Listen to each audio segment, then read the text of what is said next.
பூங்குழலி மீண்டும் அதிர்வலையை ஏற்படுத்தக்கூடிய ஒரு நிகழ்வு தமிழகத்தில் கோவையில் நேற்று இரவு நிகழ்ந்த இந்த சம்பவம் தொடர்பாக மிகப்பெரிய ஒரு அதிர்வலையை உண்டாகி இருக்கக்கூடிய ஒரு சூழலில் மாநகர் முழுவதும் மற்றும் மாநகர எல்லைகள் மாவட்ட எல்லையில் காவல்துறையினர் கண்காணிப்பை தீவிரப்படுத்தி 7 தளிப்படை அமைத்து பாலியல் அத்துமீறலுக்கு உள்ளான அந்த பெண்ணுக்கு நீதி கிடைப்பதற்காக தனிப்படைகள் அமைத்து காவல்துறையினர் தீவிரமாக விசாரணை மேற்கொண்டிருக்கிறார்கள். பீளமேடு காவல் நிலைய எல்லைக்கு உட்பட்ட விமான நிலையத்திற்கு பின்புறம் இருக்கக்கூடிய பகுதியில் நேற்று இரவு சரியாக 10 மணிக்கு மேல் ஆண் நண்பருடன் கல்லூரி மாணவி காரில் அமர்ந்து பேசிக் கொண்டிருந்திருக்கிறார்.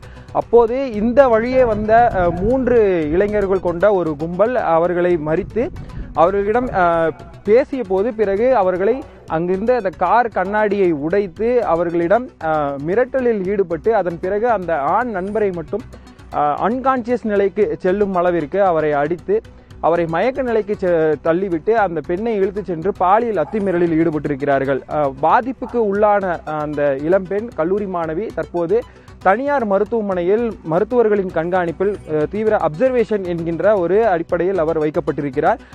தற்போது அவர் கவலைக்கிடமான நிலை போன்ற சூழல் இல்லாமல் அவர் தனக்கான நேர்ந்த துயரங்களை நேரடியாக காவல்துறையினரிடமும் மற்றும் மருத்துவர்களிடம் எடுத்து கூறி வருகிறார்.